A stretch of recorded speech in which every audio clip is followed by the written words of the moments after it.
उमेद उमेद झालंय कास, उमेद उमेद झालंय कास, पाणी फाउंडेशनचा घेऊन हातात हात.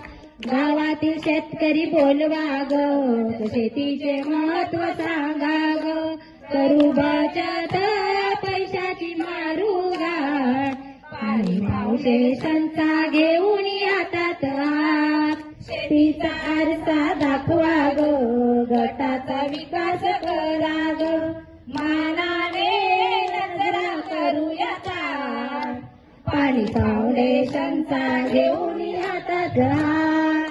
मेंटरचं मार्गदर्शन घेऊया, म्युझिकचे महत्व सांगूया, लुटू आनंद घेऊन सर्वांची साथ, पाणी फाउंडेशनचा घेऊन हातात हात, पाणी फाउंडेशनचा घेऊन हातात हात.